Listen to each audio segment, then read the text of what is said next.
जब मनन के कहने पर भी जानवी ने नजरें नीची नहीं की तो मनन के गुस्से का पारा हाई हो गया। उसने जानवी के बाल कसकर खींच लिए और उसे घूरते हुए बोला, आंखें नीचे कर। चाहता था तू प्यार से मान जाए, लेकिन तुम लड़कियों को प्यार रासी नहीं आता। अगर सीधे तरह मेरे बिस्तर पर आ जाती तो आज तेरे साथ यूं जबरदस्ती ना करनी पड़ती, हम दोनों को ही मजा आता। जानवी अभी भी उसे घूर कर देख रही थी। मनन से ये बर्दाश्त नहीं हुआ। उसने जानवी के चेहरे पर एक जोर का तमाचा जड़ दिया। वो तमाचा इतनी जोर का था कि जानवी के गाल पर उसकी 5 उंगलियां छप गई और होंठ के किनारे से खून बहने लगा। साली कभी नजरें उठाकर नहीं देखती थी, अब इतना गुरूर आ गया कि नजरें झुका भी नहीं रही। अभी भी कह रहा हूँ, प्यार से मान जा, रानी बनाकर रखूंगा तुझे। उसके चेहरे पर अभी भी कोई डर नहीं दिख रहा था। रंजीत चुपचाप खड़ा सब देख रहा था। वो उसके पास आया और बोला, साले उस देवांश में भी यही गुरूर है, जितना दबाने की कोशिश करो उतना ही ऊपर उड़ता है। जैसा तोता वैसी मैना। तोता नहीं शेर, बोल शेर। तोता होता तो तुझ जैसे कुत्तों को पीछे से वार नहीं करना पड़ता।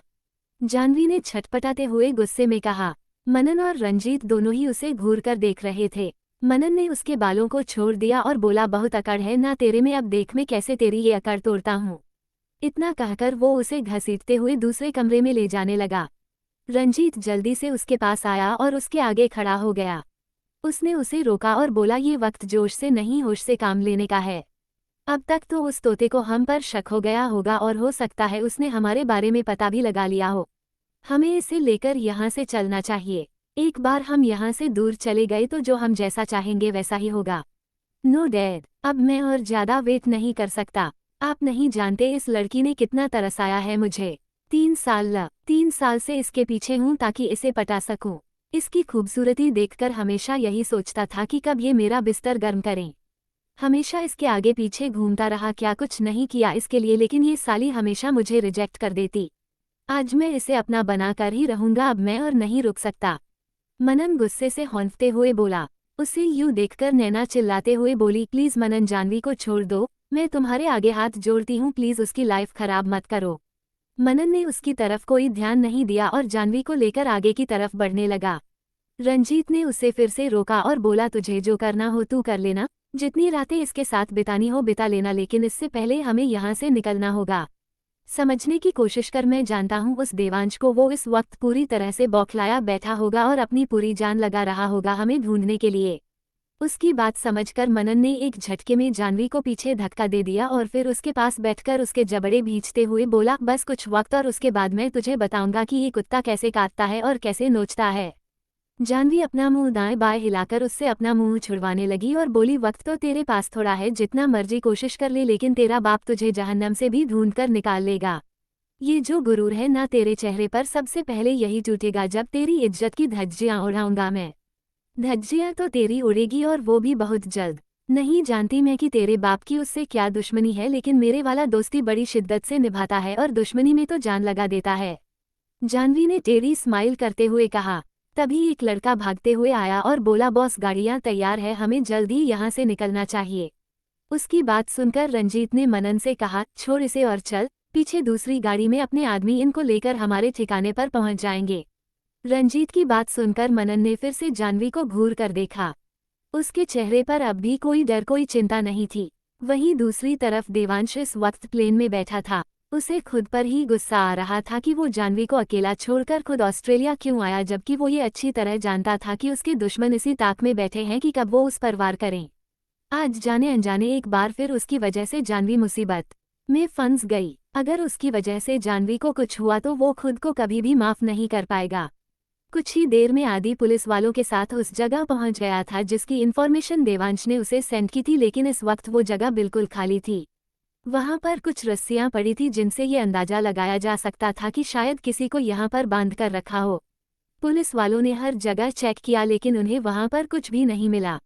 आदि भी जानवी और नैना को आवाज लगा लगा कर इधर उधर देखता रहा, लेकिन उसके हाथ कुछ नहीं लगा। अचानक ही आदि की नज़र साइड में रखे 2 फोनों के ऊपर गई। उसने जाकर चेक किया तो ये फोन नैना और जानवी के ही थे। अब उनका शक यकीन में बदल चुका था कि हो ना हो उन दोनों को यहीं पर लाया गया था और उन्हीं रस्सियों से बांध कर रखा गया था।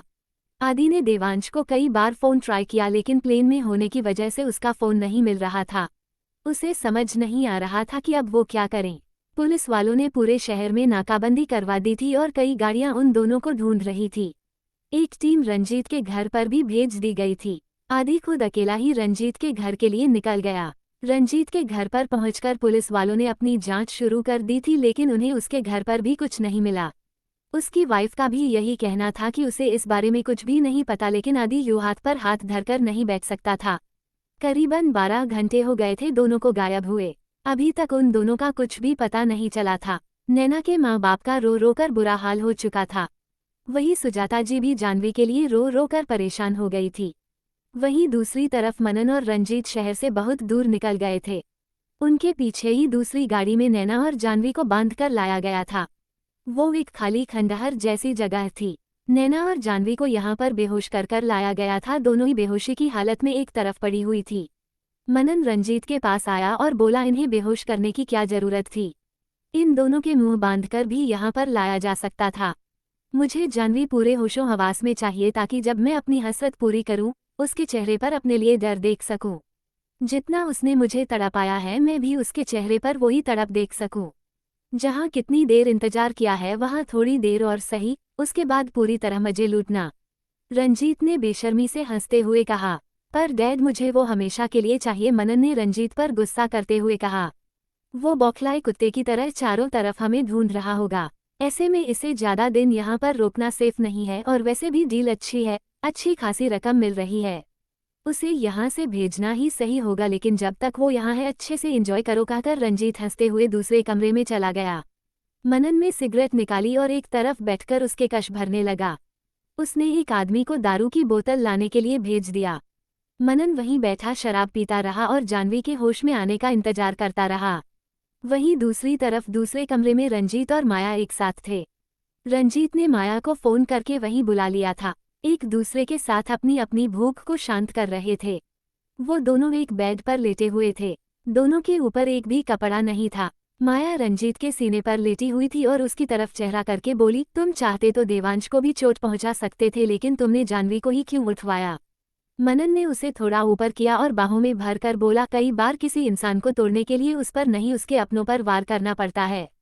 देवांश की जान इस लड़की में बसती है। आखिर तुमने ही तो कहा था कि वो इसके सामने तुमसे कोई बात भी नहीं करना चाहता था, और उसने तुम्हारी सारी प्रॉपर्टी भी इसी के नाम करवाई है, तो जाहिर सी बात है उसके लिए ये बहुत अजीज है, जिसे वो किसी भी कीमत पर खोना नहीं चाहता। और इस लड़की की आंखों में भी देखा है, देवांश के लिए बहुत प्यार है। जब दोनों अलग होंगे तो दोनों ही तड़प तड़प कर मरेंगे। एक बार उस बुढ़े की वजह से देवांश को नई जिंदगी मिली थी, लेकिन अब इस लड़की की वजह से वो जीते जी मरेगा। सुबह हो चुकी थी। जानवी और नैना दोनों को हल्का हल्का होश आना शुरू हो गया था। जानवी में धीरे धीरे अपनी आंखें खोली, खुद को पूरी तरह रस्सियों से बंधा हुआ पाया।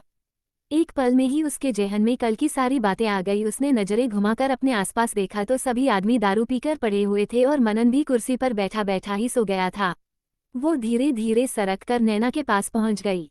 वहीं दूसरी तरफ देवांश का प्लेन भी इंडिया लैंड कर चुका था। आदि उसी का ही वेट कर रहा था। देवांश जैसे ही प्लेन से उतरा को भागते हुए आदि के पास आया। आदि झट से उसके गले लग गया और फिर अलग होते हुए बोला, जब तक हम वहां पहुंचे वहां उन दोनों को लेकर वहां से निकल चुके थे। मैं तेरा फोन ट्राई करता रहा, लेकिन फोन मिल ही नहीं रहा था। पूरी रात उन्हें ढूंढते रहे पर उनका कुछ भी पता नहीं चला अब तक। अब तो मुझे भी डर लगने लगा है, कहीं उनके साथ कुछ गलत। कहते कहते आदि के शब्द उसके गले में ही रह गए और आंखों में नमी आ गई। देवांश ने उसे अपनी जलती निगाहों से देखा और मुंह पर उंगली रखते हुए बोला, शश, बिल्कुल चुप, कुछ भी नहीं होगा उनके साथ। मैं किसी को भी कुछ नहीं होने दूंगा। कहते हुए उसने आदि को अपने गले लगा लिया और फिर उससे अलग होकर अपना फोन निकाला और अपने सारे आदमियों को मनन और रंजीत के नए ठिकाने के बारे में पता लगाने के लिए बोला। कुछ ही मिनटों में उनके पास सारी इन्फॉर्मेशन आ चुकी थी। आदि अपने फोन से कमिश्नर को फोन लगाने को हुआ, लेकिन देवांश ने उसे बीच में ही रोक दिया और उसके कंधे पर हाथ रखकर बोला, नहीं, अब ये लड़ाई सिर्फ और सिर्फ मेरी है और इसे मैं अकेला ही लड़ूंगा। तू जाकर नैना के माँ बाप को संभाल, वो परेशान हो रहे होंगे। उन्हें बोल देना कि नैना मिल चुकी है, बस कुछ ही देर में घर वापस आ जाएगी। इतना कहकर उसने जल्दी से कदम आगे बढ़ा दिए, लेकिन आदि ने पीछे से उसका हाथ पकड़कर उसे रोक लिया और बोला, तूने सोच भी कैसे लिया मैं तुझे अकेले जाने दूंगा? मैं नहीं जानता उन लोगों से तेरी क्या दुश्मनी है। वो क्यों तेरे पीछे पड़े हैं, लेकिन इतना जरूर जानता हूँ कि आखिर कुछ तो बात है, और ये बात सिर्फ बिजनेस रिलेटेड नहीं है, लेकिन तू जब तक बताना नहीं चाहता मैं नहीं पूछूंगा, पर तुझे यूं अकेले जाने नहीं दूंगा। मैं भी तेरे साथ चलूंगा। देवांश ने पीछे मुड़कर उसे देखा और उसका हाथ अपने हाथ में लेकर कसकर पकड़ लिया और बोला, ठीक है चल। वो जगह शहर से लगभग 100 किलोमीटर की दूरी पर थी। उनकी गाड़ी सड़क पर दौड़ने की बजाय हवा में उड़ रही थी। देवांश जितनी तेज गाड़ी चला सकता था वो चला रहा था। उसकी आंखों में गुस्से और दर्द के मिले जुले भाव थे। गुस्सा रंजीत और मनन के लिए, और दर्द अपनी मोहब्बत के लिए, जिसो वो कभी जाहिर भी नहीं कर पाया। कहते हैं जब दो लोगों में बेशुमार मोहब्बत हो तो उस मोहब्बत में तड़प भी बेशुमार होती है। वो भी तड़प रहा था अपनी मोहब्बत के लिए, जिसे वो ना ही अपनी खुली बाहों से अपना सका और ना ही इजहार कर सका। सारी गलती मेरी ही है, मुझे तुम्हें ऐसे छोड़कर जाना ही नहीं चाहिए था। जबकि मैं जानता हूँ कि मेरे दुश्मन इसी इंतजार में थे कि कब वो मुझ पर वार कर सकें।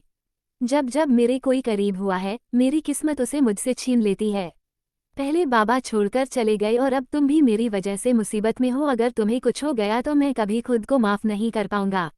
चाहे तुम दूर थी, लेकिन एक सुकून था दिल में कि अब तुम मेरी ही हो। कभी अपने प्यार का इजहार भी नहीं किया ताकि तुम्हारे दिल में मुझे लेकर कोई उम्मीद ना जगे। तरस रहा था अपनी मोहब्बत को मोहब्बत के रंग में रंगने के लिए, लेकिन फिर भी बेरुखी दिखाता रहा। हजार ख्वाहिशें थी इस दिल में, लेकिन इस दिल की नहीं सुनी ताकि तुम्हें झूठे ख्वाब ना दिखा दूं। सिर पर कफन बांधकर मोहब्बत के रंग में नहीं रंगा जाता, ये सोचकर अपनी जिंदगी में मोहब्बत के रंग नहीं लाना चाहता था। बाबा के जाने के बाद जिंदगी से बिल्कुल मोह नहीं रहा, लेकिन जब से तुम जिंदगी में आई हो डर लगता है कहीं ये जिंदगी मुझसे मुंह ना मोड़ ले। जीने की तमन्ना जाग उठी है मन में। अब अगर तुम्हें कुछ हो गया तो बिल्कुल नहीं जी पाऊंगा। बहुत मोहब्बत करता हूँ तुमसे, सिर्फ और सिर्फ तुमसे, लेकिन कितना बदकिस्मत हूँ कि अपनी इस मोहब्बत को अपनी मोहब्बत से रूबरू भी नहीं करवा पाया। खुद भी तड़पता रहा और तुम्हें भी तड़पाता रहा। हमेशा तुम्हें उस प्यार उस इज्जत से मरहूम रखा जो मेरे दिल में सिर्फ और सिर्फ तुम्हारे लिए है। वो अपने मन ही मन सोच रहा था और उसकी आंखों के आगे जानवी के साथ बिताए पल घूम रहे थे। वहीं दूसरी तरफ जानवी को होश आ चुका था। उसने अपनी आंखें खोली तो खुद को बंधा देखकर कल की सारी बातें एक पल में जेहन में आ गई। उसने नजर उठाकर अपने आसपास देखा। कुछ ही दूरी पर नैना भी बेहोश पड़ी थी। उसे भी बांध कर रखा हुआ था। उसके सामने ही मनन कुर्सी पर बैठा बैठा सो रहा था और उसके आसपास उसके आदमी नीचे जमीन पर पड़े हुए थे। इधर उधर कहीं जगह शराब की बोतलें गिरी हुई थी। वो धीरे धीरे सरक कर नैना के पास जाने लगी।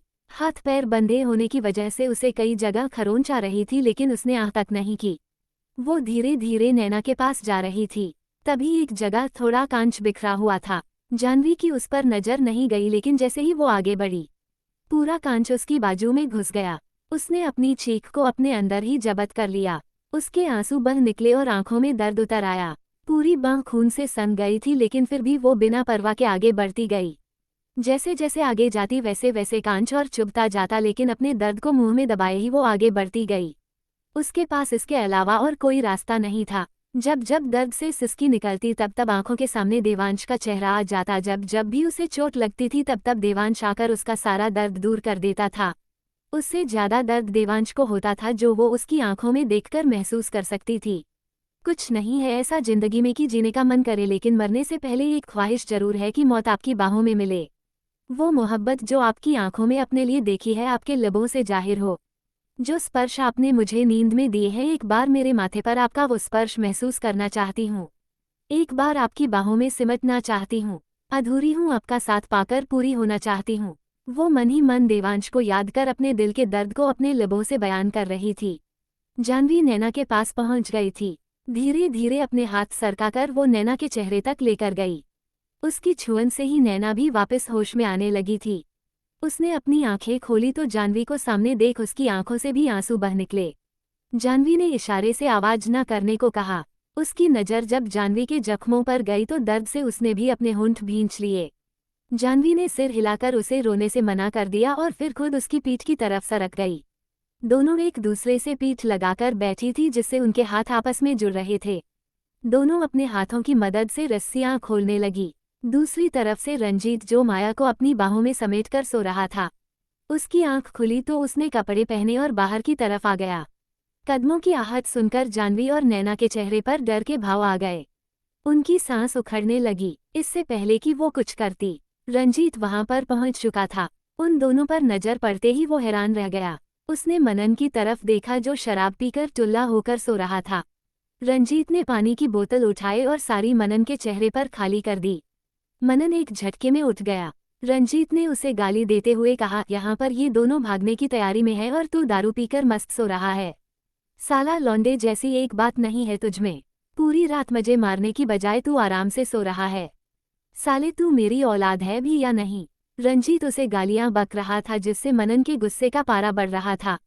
सामने औरत हो तो असली मर्द शराब की जगह शबाब का नशा करते हैं और तू साले नामर्द कहीं का। उसकी आखिरी बात ने आग में घी डालने का काम किया। रंजीत की बात सुनकर मनन की आंखों में गुस्से की लाली आ गई और उसने अपनी चेयर को जोर से लात मार दी। उसने गुस्से से गरजते हुए कहा, अभी दिखाता हूँ अपनी मर्दानगी। मनन जानवी के पास आया और उसे बालों से खींचकर उसका चेहरा ऊपर करते हुए बोला, साली भागकर जाएगी यहाँ से? तेरी इतनी हिम्मत? अब देख मैं तेरा क्या हाल करता हूँ। चाहता तो बेहोशी की हालत में तेरी इज्जत की धज्जियां उड़ा देता, लेकिन चाहता था कि तू होश में हो और तेरी आंखों में दर्द हो, तड़प हो, तू मुझसे भीख मांगे अपनी इज्जत की, मेरे आगे रोए, गिड़गिड़ाए। जानवी उससे अपने बाल छुड़वाने की कोशिश करने लगी और उसे अपनी आंखों से घूरती रही। जब मनन शांत हो गया तो वो बोली, भिखमंगों से भीख नहीं मांगी जाती।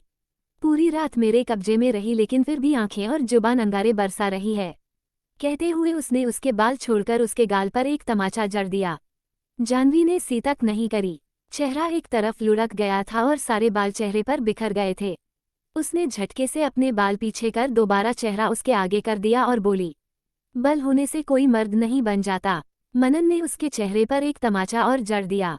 मनन के हाथों की 5 उंगलियां जानवी के दोनों गालों पर छप गई थी और दोनों होठों के किनारे से खून आ रहा था, लेकिन आंखें अभी भी मनन को घूर रही थी। मनन जानवी के पास आया और उसे बालों से खींचकर उसका चेहरा ऊपर करते हुए बोला, साली भागकर जाएगी यहाँ से? तेरी इतनी हिम्मत? अब देख मैं तेरा क्या हाल करता हूँ। चाहता तो बेहोशी की हालत में तेरी इज्जत की धज्जियां उड़ा देता, लेकिन चाहता था कि तू होश में हो और तेरी आंखों में दर्द हो, तड़प हो, तू मुझसे भीख मांगे अपनी इज्जत की, मेरे आगे रोए, गिड़गिड़ाए। मनन भी अपनी आंखों से अंगारे उगल रहा था। उसने उसे उसके बालों से पकड़ा और घसीटते हुए एक कमरे में ले जाने लगा।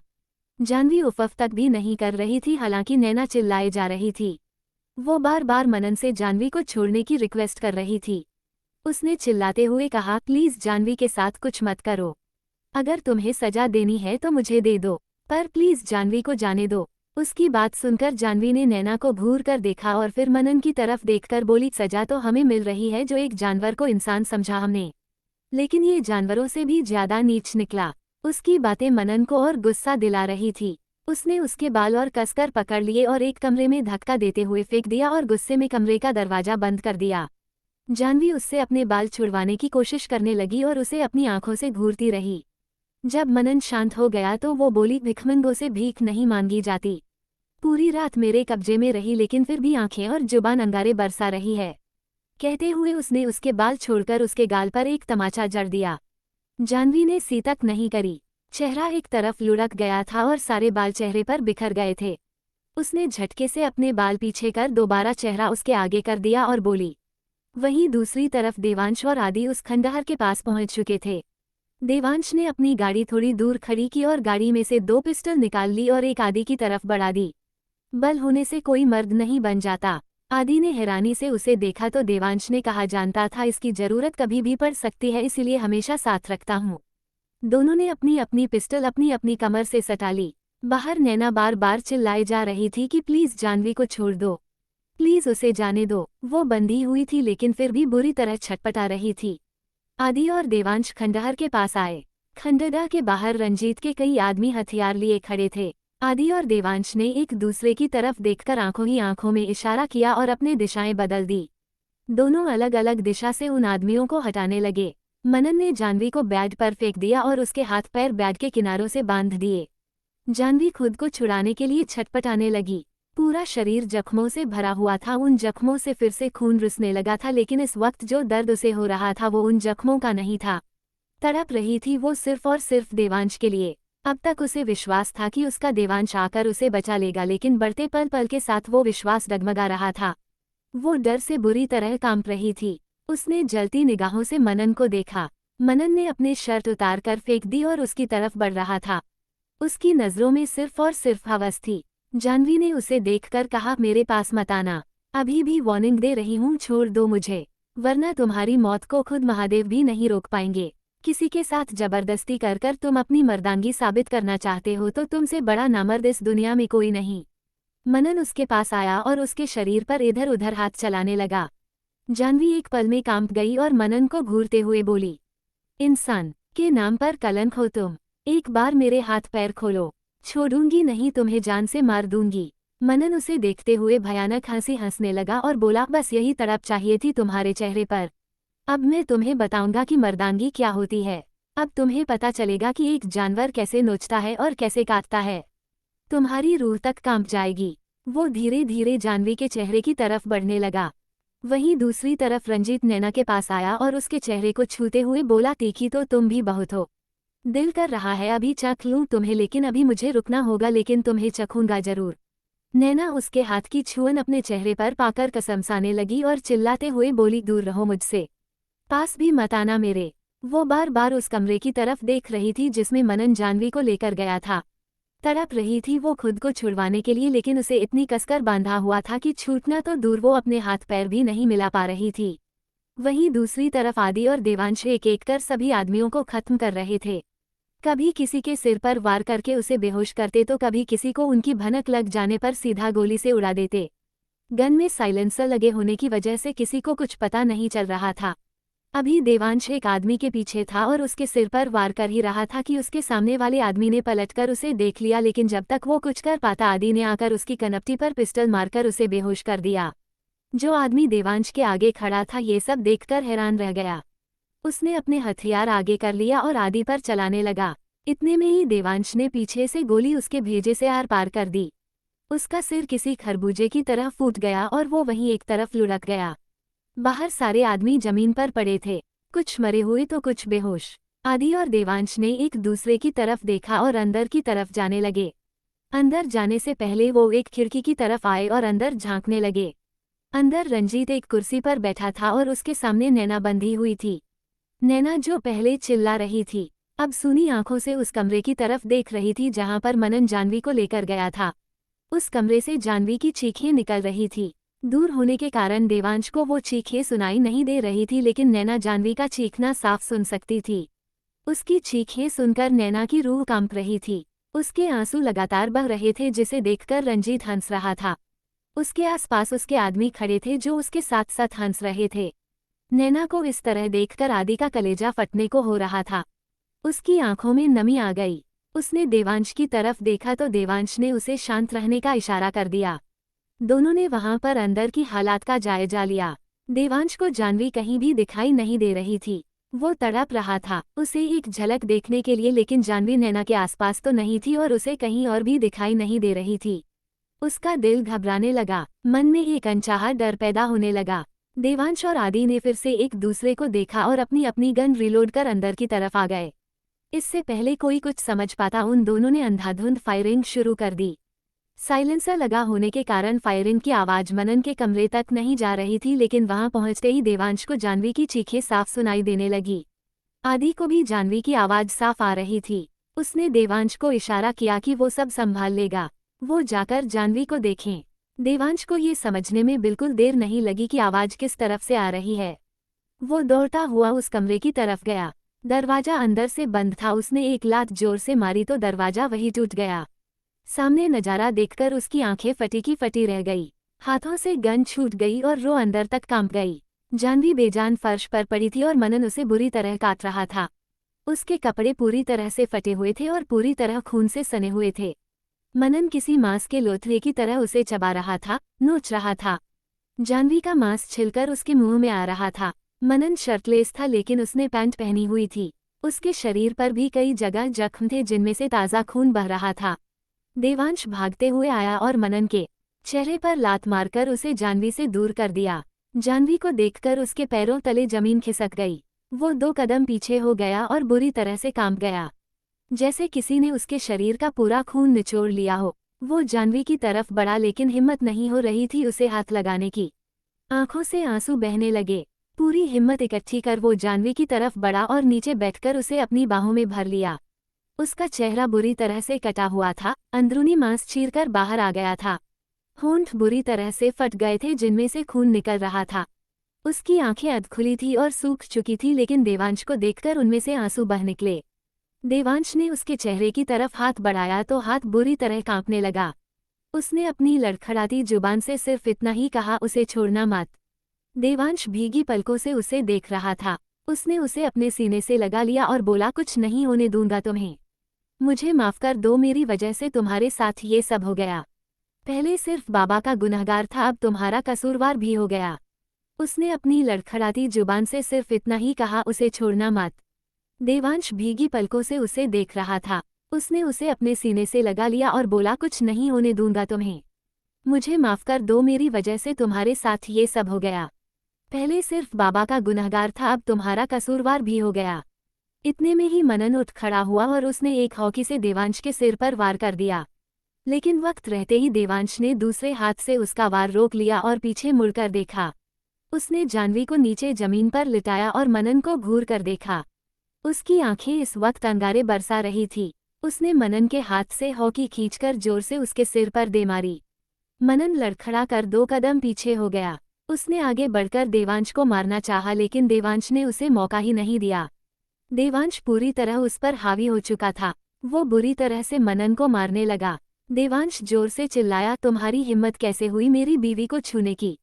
उसने हाकी छोड़ दी और मनन का चेहरा अपने हाथों में लेकर लगातार उसका चेहरा दीवार पर मारने लगा। मनन का जबड़ा बुरी तरह टूट गया। वो दर्द से कराहने लगा और जमीन पर लेट गया। देवांश ने अपना पैर उसके चेहरे पर रख दिया और बुरी तरह से कुचलने लगा। उसके बाद उसने दोबारा हॉकी उठाए और उसके हाथ को देखते हुए बोला, इसी हाथ से छुआ था ना तूने मेरी जानवी को। ये कहते हुए उसने हॉकी मनन के हाथ पर जोर से दे मारी हो और तब तक मारता रहा जब तक कि वो हॉकी उसके हाथ में बुरी तरह से घुस नहीं गई। यही हाल उसने उसके दूसरे हाथ का भी किया। मनन फर्श पर लेटा हुआ बुरी तरह दर्द से कराह रहा था। देवांश के सामने एक कांच का बड़ा टुकड़ा पड़ा था। उसने एक डंडे से वो कांच बुरी तरह से चकनाचूर कर दिया और उसे हाथों में भरकर मनन के पास लेकर आया। मनन जो इस वक्त मुंह खोलकर दर्द से चिल्लाए जा रहा था, देवांश ने उसका मुंह पकड़ा और उसका जबड़ा पूरी तरह खोल दिया और बोला, इन होठों से छुआ था ना तूने उसे। इतना कहकर उसने पूरा का पूरा कांच मुट्ठी में भरकर उसके मुंह में डाल दिया। उसका पूरा मुंह खून से भर गया। वो दर्द से छटपटाने लगा। देवांश इस वक्त किसी हैवान से कम नहीं लग रहा था। आखिर में उसने एक रोड उठाई और मनन की तरफ बढ़ा। मनन हाथ जोड़कर उससे अपनी जिंदगी की भीख मांग रहा था। देवांश ने उसे घूरते हुए देखा और कहा, मेरी जानवी ने भी तेरे सामने हाथ जोड़े होंगे, गिड़गिड़ाई होगी, पर तुझे तरस नहीं आया। शौक था ना मर्दांगी दिखाने का, ले अब दिखा। कहते हुए उसने वो रोड उसके प्राइवेट पार्ट पर दे मारी और लगातार 5-6 बार मारता रहा। मनन बिलख बिलख कर चीखता रहा। उसकी चीखें आकाश तक गूंज रही थी। बाहर आदि ने रंजीत के सभी आदमियों को मार दिया था और मार मार कर रंजीत को भी अधमरा कर दिया था। इन सब में आदि को भी काफी चोटें आ गई थी। जैसे ही सब जमीन पर ढेर हुए, आदि दौड़कर नैना के पास पहुंचा और उसकी रस्सियां खोल दी। आदि ने एक झटके में उसे अपने सीने से लगा लिया। नैना भी उसके सीने से लगते ही फफक फफक रो पड़ी। आदि ने उसे संभाला तो वो रोते रोते लड़खड़ाते शब्दों में बस इतना ही बोली, जानवी, जानवी। आदि और नैना भागकर अंदर रूम में पहुंचे। अंदर देवांश मनन को बुरी तरह पीट रहा था। नैना ने जाकर जानवी को संभाला और एक चद्दर लाकर उसके ऊपर लपेट दी। जानवी थोड़ी थोड़ी होश में थी। मनन बेहोश होकर एक तरफ लुढ़क गया तो देवांश भागता हुआ जानवी के पास आया और उसे फिर से अपनी बाहों में भर लिया। आदि ने जल्दी से एम्बुलेंस को फोन कर दिया और खुद नैना और जानवी को संभालने लगा। पता नहीं अचानक कहां से रंजीत के आदमी उठ खड़े हुए और उनके साथ और आदमी भी मिल गए, जिन्होंने पूरी तरह से उन चारों को घेर लिया। देवांश ने जानवी को एक चेयर पर बिठाया और उनका सामना करने लगा। वो लोग गिनती में ज्यादा थे, लेकिन फिर भी देवांश और आदि उन पर हावी पड़ रहे थे। रंजीत भी उठा और इधर उधर अपनी गन ढूंढने लगा। वहीं दूसरी तरफ माया भी कमरे से बाहर आ गई। उसने ही अपने आदमियों को फोन कर कर यहाँ बुलाया था और फिर जाकर कमरे में छुप गई थी। अब वो बाहर आई तो उसके हाथ में भी गन थी। देवांश उन आदमियों से लड़ रहा था और जानवी अपनी अधखुली आंखों से उसे देख रही थी। तभी अचानक उसकी नज़र माया पर पड़ी, जो हाथों में गन लिए देवांश की तरफ निशाना लगा रही थी। उसने दूसरी तरफ नजर की तो रंजीत भी दूसरी ओर से उस पर निशाना साध रहा था। ना जाने उसमें इतनी हिम्मत कहाँ से आ गई। वो अपने पैरों पर उठी और जोर से चिल्लाती हुई देवांश की तरफ भागी और उसे धक्का दे दिया। वहीं दूसरी तरफ 2 गोलियों के इकट्ठा चलने की आवाज उस खंडहर में गूंज गई। वहीं दूसरी तरफ उन दोनों ने ही देवांश पर निशाना लगा रखा था। अपना अपना ट्रिगर दबा दिया, लेकिन जानवी के बीच में आ जाने से दोनों गोलियां आकर जानवी को लगी, एक सीधा छाती पर तो दूसरी पीठ पर। वहीं पर दोनों तरफ से खून का फवारा छूट गया। जानवी लड़खड़ा गई। देवांश जल्दी से उठा और उसे अपनी बाहों में समेट लिया। जानवी देवांश की बाहों में झूल गई। गोली की आवाज से कहीं ज्यादा भयानक आवाज जानवी की थी जब वो दर्द से चिल्लाई। उसे अपनी बाहों में भरकर देवांश धम से नीचे जमीन पर बैठ गया।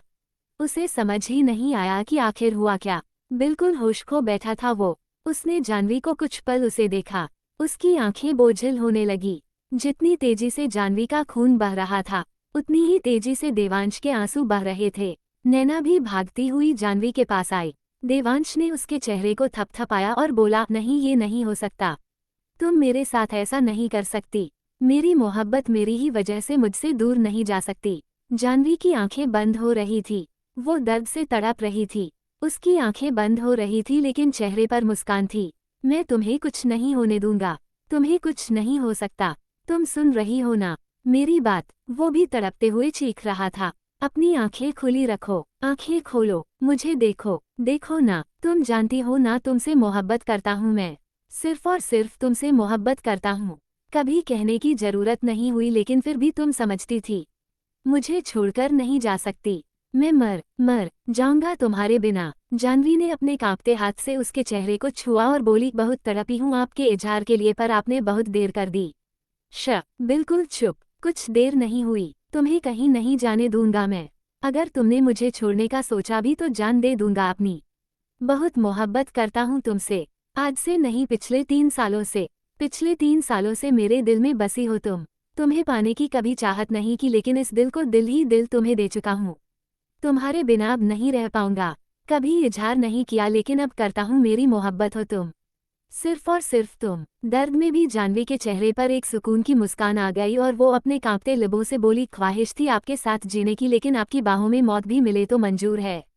मुझे कोई गिला शिकवा नहीं रहा इस जिंदगी से। आपकी बेरुखी में भी मोहब्बत महसूस की है मैंने। अगर बेकरार में भी तो तड़प आप भी रहे थे। ख्वाहिश थी आपकी मोहब्बत से रूबरू होने की, उन सभी एहसासों को जीने की जो आपकी मोहब्बत में सोचे थे, जिनके ख्वाब देखे थे। लेकिन क्या शिकायत करूं और किससे करूं? शायद मेरी किस्मत में आपकी मोहब्बत नहीं थी। उस किस्मत की किस्मत बदल दूंगा जिसमें तेरी और मेरी मोहब्बत ना हो। आखिरी बार कह रहा हूं तुमसे, मुझे छोड़कर तुम कभी कहीं नहीं जाओगी। जीना होगा तुम्हें मेरे लिए, हमारी मोहब्बत को मुकम्मल करने के लिए। अधूरा हूं मैं तुम्हारी मोहब्बत में, पूरा होना चाहता हूं। अपनी दास्तां को मुकम्मल करना है मुझे। वो बेहिसाब रोते हुए बोल रहा था। जानवी उसे ही देख रही थी और महसूस कर रही थी उसकी तड़प को। वो उससे भी ज्यादा तड़प रही थी। हर पल जिसके ख्वाब संजोए थे, 3 साल पहले से उसके ख्वाब देख रही थी, क्योंकि जानती थी शायद जो सुकून उसे मिला था वो कहीं ना कहीं उसे दोबारा मिल जाए। सिर्फ एक बार देखकर ही उसकी तस्वीर उसके दिल में छप गई थी, लेकिन कुछ कहानियां शायद अधूरी रहने के लिए ही शुरू होती है। जानवी ने अपनी पूरी हिम्मत बटोरी और थोड़ा सा ऊंचा उठी। उसके सीने में तेज दर्द उठा, जैसे पूरी आंतड़ियों को एक साथ तोड़ दिया हो। दर्द से मर रही थी लेकिन फिर भी चेहरे पर शिकन नहीं आने दी। अपने कांपते हुए हाथों से देवांश के सिर को थोड़ा सा नीचे झुका लिया और उसके माथे पर अपने होंठ रख दिए और उसे अपनी झपकती आंखों से देखने लगी। उसे देखते देखते ही जानवी की आंखें बंद होने लगी। देवांश उसे यूं देखकर तड़पने लगा। उसने जानवी के चेहरे को अपने कांपते हाथों में भरा और फिर कई बार उसे चूमा और बड़ी शिद्दत से चूमा। उसने उसे अपने सीने से लगा लिया और बोला, मर जाऊंगा। अगर छोड़कर जाने की सोचा भी तो आना होगा, तुम्हें वापस आना होगा मेरे लिए। उसकी बातें सुनते सुनते जानवी ने अपनी आंखें बंद कर ली। वहीं दूसरी तरफ आदि ने उन सबको को निपटा दिया था और उसी वक्त एम्बुलेंस और पुलिस वाले भी वहां पहुंच गए। जब आदि ने एम्बुलेंस को फोन किया था तभी उसने पुलिस को भी फोन कर दिया था। पुलिस वालों ने आकर वहां पर सभी आदमियों को पकड़ कर गाड़ी में भरा और वहीं दूसरी तरफ आदि ने देवांश को जानवी को एम्बुलेंस में डालने का कहा, लेकिन वो उससे बिल्कुल अलग नहीं हो रहा था। मजबूरन आदि को जबरदस्ती करनी पड़ी, लेकिन देवांश किसी भी कीमत पर जानवी को छोड़ने को तैयार ही नहीं था। आदि ने देवांश का चेहरा अपनी तरफ किया और बोला, बचाना होगा हमें भाभी को। उनको इस वक्त इलाज की बहुत जरूरत है। प्लीज छोड़ उन्हें ताकि हॉस्पिटल लेकर जाएं। उनकी जिंदगी का सवाल है। हर पल भारी पड़ रहा है उनकी जिंदगी पर। देवांश अभी भी अपने होश में नहीं था। नैना भी रोते हुए देवांश और जानवी को देख रही थी। आदि ने देवांश को बुरी तरह से झकझोरा और जबरदस्ती उसकी बाजुओं में से जानवी से निकाला और एम्बुलेंस वालों सहायता से उसे एम्बुलेंस में डाला। आदि ने उसे संभाला और बोला, जानवी को जाने द, तू मेरे साथ चल। देवांश ने अपना सिर नामे हिलाया और बोला, मुझे उसके साथ जाना है भाई, प्लीज मुझे उसके साथ जाने दे। आदि ने उसका चेहरा अपने हाथों में भरा और बोला, प्लीज इस वक्त एम्बुलेंस को यहाँ से निकलने दे, हम गाड़ी में पीछे पीछे चल रहे हैं, चल तू मेरे साथ। उसने देवांश का हाथ पकड़ लिया और एम्बुलेंस वाले को इशारा कर दिया। एम्बुलेंस वाले ने गाड़ी आगे बढ़ा दी और देवांश पीछे तड़पता रहा। उसने जल्दी से आदि की जेब में से गाड़ी की चाबी छीनी और गाड़ी में बैठकर हॉस्पिटल के लिए निकल गया। पल पल उसे उसकी सांसें दूर जाती महसूस हो रही थी। उसे कुछ पता नहीं था कि वो कहाँ क्या कर रहा है, कैसे गाड़ी चला रहा है। जैसे तैसे वो बस एम्बुलेंस के पीछे पीछे अपनी गाड़ी लेकर जा रहा था। उसे पल पल मौत जैसा महसूस हो रहा था। जब कोई अपना हमसे दूर जाता है, हमें उसकी कीमत तभी पता चलती है। देवांश इस वक्त खुद को बहुत बेबस महसूस कर रहा था। एम्बुलेंस के पहुंचते ही पीछे पीछे देवांश भी वहां पहुंचा। उसने सभी वार्ड बॉय को दूर कर दिया और खुद जानवी को स्ट्रेचर पर लेकर हॉस्पिटल के अंदर भागा। डॉक्टर सामने ही थे। जानवी को देखकर एक बार देवांश उनके आगे हाथ जोड़ते हुए बोला, प्लीज मेरी जानवी को बचा लीजिए, प्लीज मुझे मेरी जिंदगी वापस दे दीजिए, प्लीज सेव हर, मुझे किसी भी कीमत में जानवी सही सलामत चाहिए। डॉक्टर ने उसके हाथों को पकड़ा और बोला, mister Devansh Malhotra, we will try our best. इतना कहकर डॉक्टर आगे बढ़ गए। देवांश वहीं जमीन पर बैठ गया। उसके आंसू रुकने का नाम ही नहीं ले रहे थे। जितना वो जानवी को बेरुखी दिखाता था, आज उससे 100 गुना ज्यादा तड़प रहा था। वो खुद को कोस रहा था कि उसने जानवी को क्यों अकेले छोड़ा। नैना और आदि भी पीछे पीछे हॉस्पिटल पहुंच गए थे। उन्होंने आकर देवांश को संभाला तो देवांश कसकर आदि के गले लग गया। उसकी ये हालत देखकर आदि भी बिखरने लगा। उसे समझ नहीं आ रहा था कि वो आखिर देवांश को कैसे संभाले। देवांश, मेरी जानवी मेरी वजह से आज उसकी यह हालत हो गई। बार बार बड़बड़ाए जा रहा था। अंदर जानवी का इलाज चल रहा था। उसे देखकर पहली बार डॉक्टर की आंखों में भी नमी आ गई। तकरीबन 6 घंटे उसका इलाज चलता रहा। देवांश, आदि और नैना वहीं बाहर बैठे थे। फोन करके उन्होंने नैना के घरवालों को भी बुला लिया था। सुजाता जी भी वहीं आ गई थी। बाहर देवांश एकटक दीवार को देख रहा था।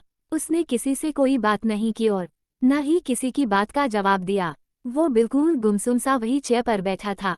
आंखों के आंसू अब रुक गए थे और उनमें अब गुस्सा जगह ले रहा था।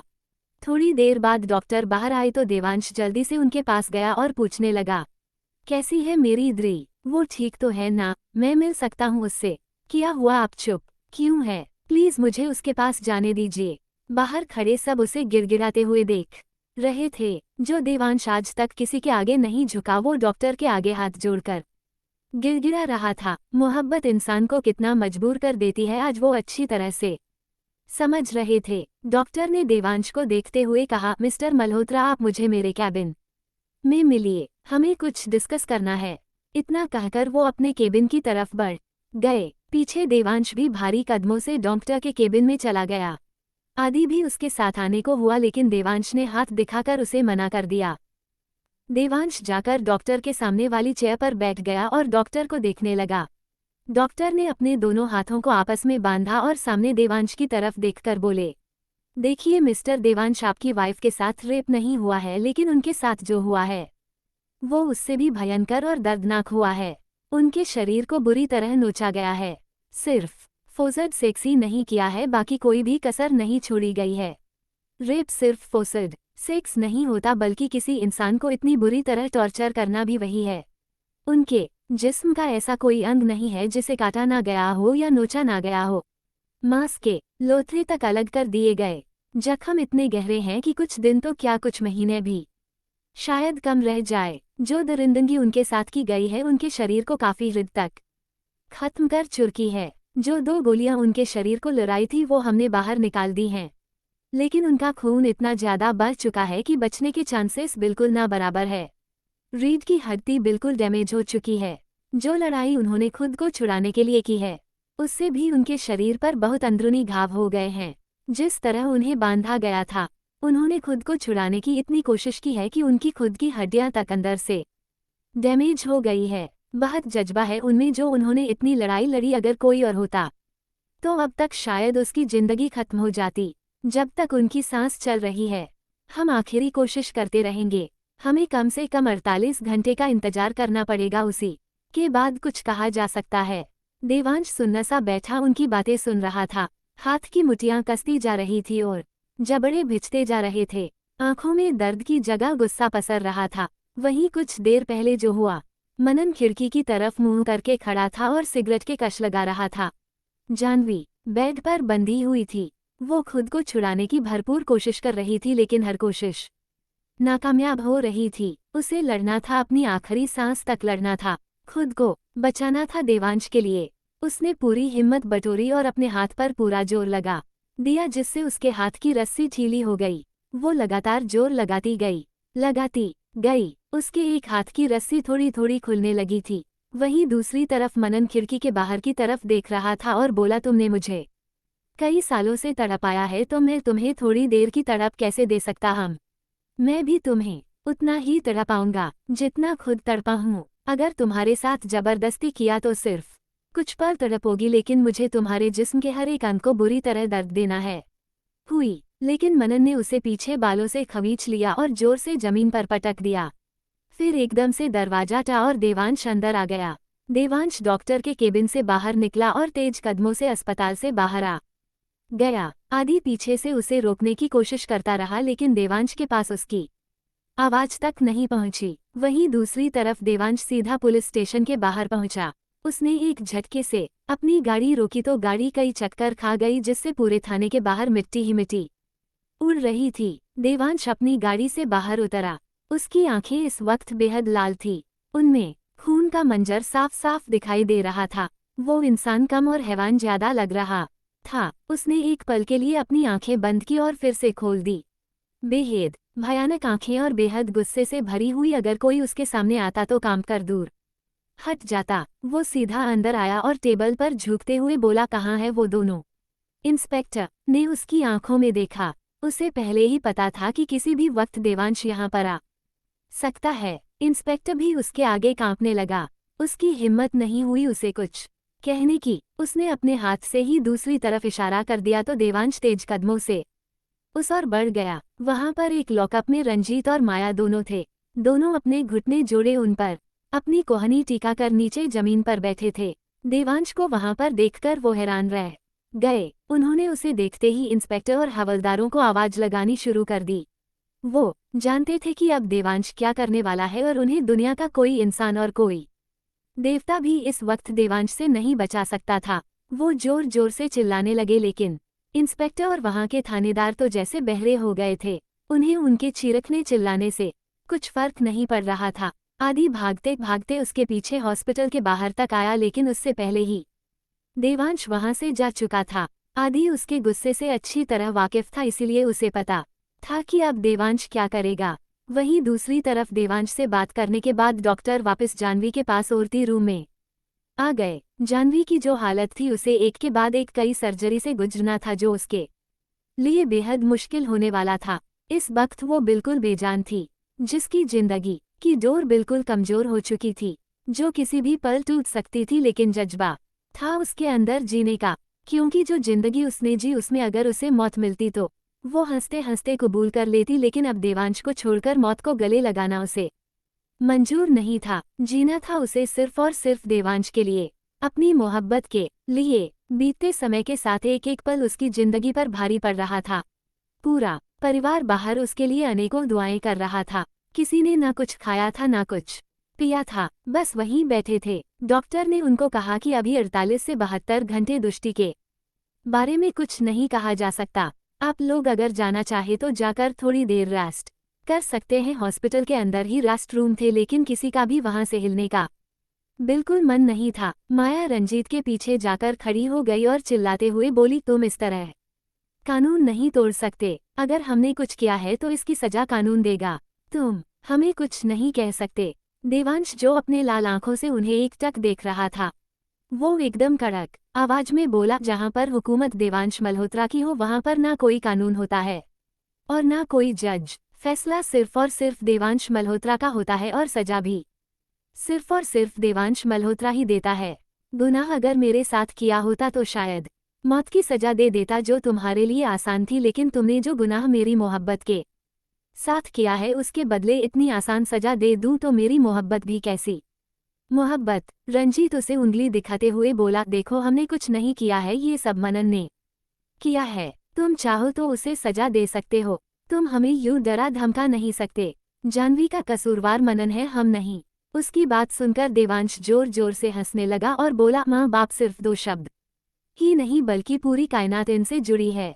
पूरी कायनात माँ बाप के आगे झुकती है। माँ के प्यार से ऊपर दुनिया में कुछ नहीं, तो वहीं बाप के त्याग का कोई मोल नहीं होत। माँ बाप जो अपने खून पसीने से अपने बच्चों को सींचते हैं, अपनी जिंदगी तक अपने बच्चों पर हंसकर कुर्बान कर देते हैं, और वही तुम दोनों माँ बाप के नाम पर कलंक हो। इस दुनिया के सबसे पवित्र रिश्ते को तुमने लहलुहान कर दिया।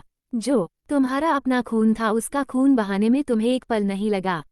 अरे मैं तो नाजायज था, पर मनन तो तेरा सगा है, कम से कम उसी का हो जाता। देवांश 2 कदम आगे बढ़ा और माया के सामने खड़ा हो गया और बोला, शर्म आती है मुझे कि मैंने तेरी कोख से जन्म लिया। काश मैं तुम्हारी कोख में ही दम तोड़ देता तो माँ शब्द से मेरा विश्वास नहीं उठता। पहले मेरे बाबा का कत्ल किया, मैं चुप रहा। चाहता तो बहुत पहले तुम्हें मौत की सजा भी दे देता, लेकिन सोचता रहा कि शायद तुम्हें कभी तुम्हारी गलती का एहसास हो, इसीलिए तुम्हें सजा दी, लेकिन सिर्फ इतनी जिससे शायद तुम्हें अकल आ जाए। लेकिन मैं गलत था। आज बहुत मन कर रहा है तुम्हें माँ और बाप कहने का, क्योंकि इसके बाद मैं जो करगा उसके बाद तुम दोनों की रूह कांप जाएगी। ये शब्द सुनते ही, इतना कहते ही उसने अपने दोनों हाथ दाएं और बाएं बढ़ा दिए और जोर से चिल्लाया, इंस्पेक्टर। इंस्पेक्टर अपनी चेयर पर बैठा बैठा कांप गया। उसने जल्दी जल्दी 2 हवलदारों के हाथ 2 कोड़े भिजवा दिए। उसके हाथ में कोड़े देखकर रंजीत और माया की रूह कांप गई। वो उसके आगे हाथ जोड़कर बिलखने लगे, प्लीज हमें माफ कर द, आगे से हम ऐसा कुछ नहीं करेंगे। हम दृष्टि भी जाकर माफी मांग लेंगे। हम तुम्हारे माँ बाप है, तुम हमारे साथ ऐसा नहीं कर सकते। सब कुछ भूलकर हम एक नई शुरुआत करेंगे, प्लीज हमें कोई सजा मत दो। मनन ने उन दोनों को देखा और बोला, देवांश मल्होत्रा खुद के लिए तुम्हें माफ कर सकता था, लेकिन अपनी मोहब्बत के लिए बिल्कुल नहीं। तुम्हारा बेटा होता तो तुम दोनों को माफ कर देता, लेकिन इस वक्त मैं उस मोहब्बत का कर्जदार हूँ जिसने मेरे लिए खुद को छलनी करवा लिया। उसकी आंखों में खून सवार था, लेकिन माया और रंजीत को सजा देते वक्त उसके हाथ कांप भी रहे थे। वो जब भी अपनी आंखें बंद करता, खून से लथपथ जाह्नवी का चेहरा आगे आ जाता और उसका दिल सख्त पत्थर जैसा हो जाता। वो लगातार 1 घंटे उन पर कोड़े बरसाता रहा और उसके बाद सामने एक चेयर पर बैठ गया। माया और रंजीत दोनों का बुरा हाल हो चुका था। दोनों के शरीर पर देवांश ही देवांश हो गए थे और दोनों ही दर्द से चीख रहे थे, बिलख रहे थे। देवांश उन दोनों के सामने बैठा किसी हैवान से कम नहीं लग रहा था। थोड़ी ही देर में उसका मैनेजर वहां आया और बोला, बॉस काम हो गया है। देवांश ने उसकी तरफ देखा और फिर अपना लैपटॉप लेकर आने को कहा। मैनेजर जाकर जल्दी से गाड़ी में से उसका लैपटॉप उठा लाया। देवांश ने लैपटॉप ऑन कर माया और रंजीत के सामने कर दिया। जैसे ही उन्होंने सामने लैपटॉप पर चल रहे लाइव चैनल पर नजर डाली, दोनों हक्के बक्के रह गए। उनकी आंखें वहीं पर बड़ी हो गई। सामने उन दोनों के नाजायज रिश्ते को लेकर धज्जियां उड़ाई जा रही थी। दोनों की कई अश्लील वीडियोस और कई फोटोग्राफ सामने चल रहे थे। दोनों के चेहरे ऐसे थे जैसे उन्हें कोई सांप सूंघ गया हो। देवांश के इशारा करने पर एक हवलदार ने उनकी रस्सियां खोल दी। रस्सियां खुलते ही दोनों देवांश के पैरों में गिर पड़े और रोते हुए बोले, प्लीज हमें माफ कर दो, प्लीज ये सब हटवा दो। हम दोनों तुम्हारे आगे हाथ जोड़ते हैं। आज तक हमने जो भी किया उसकी माफी मांगते हैं, लेकिन प्लीज ये सब हटवा दो, हम दोनों कहीं के नहीं रहेंगे। देवांश ने उन्हें देखा और एक तिरछी मुस्कान मुस्काते हुए बोला, दूसरों की इज्जत को खिलौना समझकर उससे खेलने वाले। बात जब खुद की इज्जत पर आई तो दर्द हो रहा है। मेरी जाह्नवी ने भी यूं ही हाथ जोड़े होंगे तुम्हारे सामने, तब उसकी इज्जत का कोई मोल नहीं था तुम दोनों की नज़रों में, और जब अब खुद की इज्जत की धज्जियां उड़ी तो बर्दाश्त नहीं हो रहा। अभी से ये हाल हो रहा है तो बाकी का कैसे बर्दाश्त करोगे। उन दोनों ने हैरानी से उसे देखा तो देवांश बोला, अभी तो और बहुत कुछ देखना बाकी है। इतना कहकर उसने वहां लैपटॉप पर दूसरा लाइव चैनल चला दिया, जिस पर उन दोनों के बिजनेस रिलेटेड न्यूज़ थी। रंजीत का पूरा बिजनेस करप्ट हो चुका था, जिस पर अब उसका 1% भी हिस्सा नहीं था। पूरा का पूरा बिजनेस देवांश के अंडर हो चुका था, यहाँ तक कि उसका घर भी देवांश के नाम हो चुका था और जो उसका इलीगल बिजनेस था वो सब पुलिस ने ठप कर दिया था। उसके कई ठिकानों पर रेड पड़ चुकी थी और वहां पर गैरकानूनी हथियार और ड्रग्स मिले थे, जिससे रंजीत जीते जी तो कानून से नहीं छूट सकता था, और दूसरी तरफ से माया जो पहले से ही बैंक करप्ट थी, उसका घर भी देवांश में हो रहा था जो देवांश ने खरीद लिया था। इसके अलावा उसकी पूरी बैंक अकाउंट्स और उसके अलावा जो भी प्रॉपर्टी थी सारी देवांश के अंडर आ चुकी थी। तुम हमारे साथ ऐसा नहीं कर सकते। हम कहाँ जाएंगे, कहाँ रहेंगे, क्या करेंगे, प्लीज हमारे साथ ऐसा मत करो, हम तुमसे माफी मांगते हैं। वो फिर से गिड़गिड़ाने लगे। देवांश अपनी चेयर से उठा और दोनों हाथ पॉकेट में डालते हुए बोला, देवांश की अदालत में माफी की कोई गुंजाइश नहीं होती। ये सब बहुत पहले कर सकता था, लेकिन कुछ कर्ज उधार था मेरे सिर पर तुम्हारा, लेकिन तुम लोगों ने खुद ही मुझे उस कर्ज से मुक्त कर दिया। इतना कहकर वो तेज कदमों से वहां से बाहर आ गया। वो दोनों उसे पीछे से आवाजें लगाते रहे कि वो उन्हें इतनी बड़ी सजा ना दे, लेकिन देवांश ने उनकी एक न सुनी और सीधा थाने से बाहर आकर अपनी गाड़ी में बैठकर तेज रफ्तार से वहां से निकल गया। वहां से निकलने के बाद देवांश सीधा उस हॉस्पिटल में पहुंचा जहां पर मनन को एडमिट किया गया था। वो उसके रूम में आया। बुरी तरह घायल था वो, इसीलिए शरीर के हर अंग पर पट्टी बंधी हुई थी। डॉक्टर अभी उसी के पास ही खड़े थे। देवांश ने डॉक्टर से पूछा कि अब कैसा है, तो डॉक्टर ने कहा कि काफी गहरे जख्म है लेकिन जल्दी ही भर। डॉक्टर की बात पूरी होती उससे पहले ही देवांश बोल पड़ा, कभी नहीं भरने चाहिए। उसकी बात सुनकर डॉक्टर हैरान रह गए, तो देवांश ने उन्हें देखते हुए कहा, जो गुनाह इसने किया है उसके बाद इसकी यही सजा है कि ये जिएगा लेकिन जीते जी पल पल मरेगा। दर्द कैसा होता है ये हर पल महसूस करेगा। दूसरों को तड़पाने में इसे मजा मिलता है, तो अब ये हर पल तड़पेगा, हर पल रोएगा, चिल्लाएगा, चीखेगा। जितना दर्द इसने जानवी को दिया है उससे कई गुना ज्यादा दर्द ये हर रोज सहेगा।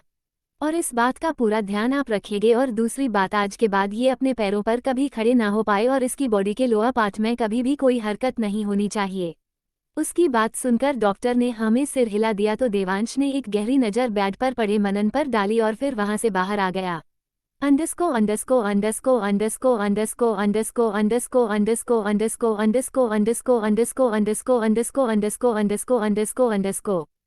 वो अपनी कार में जाकर बैठा और आंखें मीचते हुए बोला, तुम्हारे इन गुनहगारों को तो सजा मिल गई, अब बारी है मेरी, क्योंकि तुम्हारा सबसे बड़ा गुनहगार तो मैं हूँ। देवांश तेज रफ्तार से गाड़ी चलाता हुआ अपने घर पहुंचा। उसने गाड़ी घर के अंदर लगाई और तेज कदमों से अपने रूम में चला गया। उसने रूम का दरवाजा बंद किया और जाकर बेड पर दोनों हाथ फैलाकर बैठ गया। उसने अपनी आंखें बंद की तो सबसे पहले उसकी आंखों के सामने जानवी का हंसता मुस्कुराता चेहरा आया। उसकी आंखों की वो नमी सामने आई जो देवांश के जाते समय थी। उन आंखों में हजारों उम्मीदें जो देवांश को देखते ही उमड़ जाती थी। प्यार के वो एहसास जो जानवी की आंखों से होते हुए देवांश को अपने दिल में महसूस होते थे। उसके बाद सामने आया उसका वो तड़पता चेहरा, तड़पता जिस्म जो पूरा लहूलुहान था। शरीर के हर अंग पर जख्मी जख्म, उसके कांपते होंठ, कांपते हाथ, दर्द से बिलखती आंखें, बेतहाशा दर्द से भरी चीखें जो अब देवांश को उसके कानों में गूंज रही थी। उसकी बंद आंखों में भी आंसू आ गए। उसके बाद सामने आया माया और रंजीत का चेहरा जो चीखते हुए देवांश से उन्हें न मारने की भीख मांग रहे थे। अधमरे मनन का चेहरा जिसकी सांसें भी देवांश के एक इशारे की मोहताज थी। हर किसी को सजा मिली लेकिन सबसे बड़ा गुनहगार तो मैं हूँ तुम्हारा। दिल में बेपनाह मोहब्बत होते हुए भी तुम्हारी मोहब्बत को कबूल नहीं किया मैंने। जाने अनजाने मेरी वजह से पूरी उम्र का दर्द मिला तुम्हें। पूरी जिंदगी भी लगा दूंगा तो तुम अपने साथ हुए इस हादसे को भुला नहीं पाओगी, और तुम्हारे साथ इस हुए इस हादसे का जिम्मेदार हूँ मैं। जानता था कि बहुत से दुश्मन हैं मेरे, फिर भी तुम्हें यूं अकेला छोड़ गया। जो तुम्हारे साथ मैं करता तुम हंस के सह लेती, चाहे नीचा दिखाता, चाहे दर्द देता, कभी भी मुझे पलटकर जवाब नहीं दिया तुमने। चाहता था कि नफरत करो मुझसे, लेकिन तुम तो मोहब्बत की वो मूरत निकली जिसे दुनिया की कोई आग नहीं पिघला सकती। जानता हूँ मोहब्बत करती हो मुझसे, इसलिए मेरी गलतियों को भी अपना लोगी। कोई सजा नहीं दोगी मुझे, इसलिए खुद की सजा मैं खुद को दूंगा। तुम दर्द से जूझ रही हो तो मैं सुकून से कैसे रह जाऊं। तुम्हारे दर्द का कुछ हिस्सा तो मुझे भी बर्दाश्त करना पड़ेगा। पूजा की जाती है माँ बाप की। भगवान के बाद अगर किसी को भगवान का दर्जा दिया जाता है तो वो माँ बाप होते हैं, लेकिन आज मैंने खुद के माँ बाप पर हाथ उठा दिया। मेरे हाथ कांप रहे थे लेकिन फिर भी मैं नहीं रुका। बेशक मुझे पाला नहीं लेकिन जन्म तो दिया था। जिंदगी में नहीं रखा लेकिन कोख में तो रखा था। जिंदगी छीननी चाहिए लेकिन मारा भी तो नहीं था। चाहे जितनी भी कोशिश कर लूं पर ये नहीं झुठला सकता कि मुझे जन्म देने वाले वो है। मेरे जन्मदाता है वो दर्द से तड़पे हैं मेरे हाथों, तो कुछ दर्द तो मेरे हिस्से में भी आया होगा। वो मेरे माँ बाप नहीं बन पाए तो औलाद का नाम तो मैंने भी शर्मसार कर दिया। इतना कहकर वो उठा और अपनी शर्ट उतार दी। उसने अपनी कबर्ड खोली और उसमें से एक हंटर निकाल लिया। उसने उस हंटर को अच्छे से अपने हाथ में बांधा और खुद को मारना शुरू कर दिया। जैसे ही वह हंटर उसके लगा आंखें स्वतः बंद हो गई, पर खुद को मजबूत कर वो लगातार खुद को मारता गया, मारत गया। पूरा जिस्म देवांश पड़ गया था, पूरे बदन पर गहरे देवांश पड़ गए थे, खून जम गया था, लेकिन उसके मुंह से एक आह नहीं निकली। आंखों में नमी भरपूर थी लेकिन आंसू का एक कतरा नहीं निकला। हर वार के साथ आंखें बंद होती और खुल जाती। खुद को इतना मारा कि अब हाथ कांपने लगे थे। उसने वो हंटर छोड़ा और जमीन पर घुटनों के बल गिर गया और जोर से चीखने लगा। चीखते चीखते बोला, क्यों मेरे हिस्से आया ये सब? हर रिश्ता मिलकर भी नहीं मिला मुझे। अपने ही माँ बाप ने छोड़ दिया तो किसी दूसरे ने अपने मतलब के लिए उठा लिया। मेरे लिए खुद को बदल दिया, हर रिश्ते से बढ़कर मुझे प्यार दिया। मेरे लिए वो सब किया जो शायद दुनिया के कोई माँ बाप नहीं करते, लेकिन फिर उसे भी छीन लिया मुझसे। चाहता था कभी मोहब्बत ना हो मुझे, लेकिन हो गई, बेपनाह हो गई। फिर भी उस मोहब्बत को कबूल नहीं किया मैंने, क्योंकि खुद को और दर्द देने की हिम्मत नहीं थी मुझमें। नहीं थी हिम्मत कि कोई मुझे छोड़कर चला जाए तो उसके लिए रोऊं मैं, उसके आगे गिड़गिड़ाऊं मैं। अकेला था और अकेला ही खुश था, लेकिन उसकी मोहब्बत से अछूता ना रहा। दिल तड़पने लगा था उसके लिए तो जाने अनजाने उसके दर्द का कारण बन बैठा। मोहब्बत देने की बजाय उसे उम्र भर का दर्द दे बैठा। सांसें उसकी उखड़ रही है तो जान मेरी निकल रही है। जख्म उसके जिस्म पर है तो दर्द मुझे हो रहा है। चाहता हूँ उससे कहूँ कि मोहब्बत है तुमसे, सिर्फ और सिर्फ तुमसे, लेकिन वो सुन ही नहीं पा रही। जब छीनना ही था मुझसे तो फिर दिया क्यों ये सब मेरे ही हिस्से आया? दर्द से तड़पता हुआ वो उठा और शर्ट पहनकर वापस अपने रूम से बाहर आ गया और हॉस्पिटल के लिए निकल गया। हॉस्पिटल में हालात अब भी वही थे। जानवी को होश नहीं आया था। बाहर सब वही चेयर पर बैठे थे। देवांश हॉस्पिटल के अंदर आया और बिना किसी की तरफ देखे सीधा रूम के अंदर चला गया। सामने जानवी बेड पर बेजान सी लेटी हुई थी और आसपास मशीनों में बीप बीप की आवाज से चलती उसकी धड़कनें। सामने जानवी बेड पर बेजान सी लेटी हुई थी और आसपास मशीनों में बीप बीप की आवाज से चलती उसकी धड़कनें। वो उसके पास गया और धीरे से उसके हाथ को अपने हाथ में ले लिया। वो उसके पास गया और धीरे से उसके हाथ को अपने हाथ में ले लिया। तंग करता हूं ना तुम्हें, लेकिन अब से नहीं करूंगा, पर इतनी बड़ी सजा मत दो। तुम्हारी चूड़ियां परेशान नहीं करती मुझे, बल्कि मेरे दिल की धड़कन तेज हो जाती है इनकी खनक सुनकर। दिल मचल उठता है तुम्हारे हाथों को अपने हाथों में लेने के लिए और तुम्हें जी भरकर प्यार करने के लिए। दूर चला गया था तुमसे, जबकि जानता था कि चाहकर भी तुमसे दूर नहीं हो सकता। जो एहसास मेरे दिल में तुम्हारे लिए है वो तुम्हारी मौजूदगी के मोहताज नहीं है। 3 सालों में एक बार भी तुम्हें नहीं देखा था, लेकिन फिर भी इन धड़कनों पर तुम्हारा नाम था। दिल में सिर्फ और सिर्फ तुम्हारी आरजू थी। आंखों में लबालब नमी लिए वो उसकी तरफ देखते हुए बोलता जा रहा था, कितना बदनसीब हूं ना, मैं पूरे दिल्ली पर हुकूमत चलाने का दम रखता हूं, लेकिन तुम्हारी सांसें मेरी आवाज सुनती ही नहीं। तुम तो मेरी खामोशी भी समझ जाती हो, तो मेरे आंसू क्यों नहीं दिख रहे तुम्हें? मेरी तड़प क्यों नहीं महसूस हो रही तुम्हें? एक बार उठकर अपने सीने से लगा लो, फिर कभी दूर नहीं जाऊंगा तुमसे। कहते कहते उसने जानवी के हाथ पर अपने होंठ रख दिए। आंसुओं का एक टुपका उसके हाथ पर गिर पड़ा। मशीनों में जानवी की सांसें बेधड़क चलने लगी और जानवी की सांस फूलने लगी। देवांश एकदम से उठा और डॉक्टर डॉक्टर कहकर चिल्लाने लगा।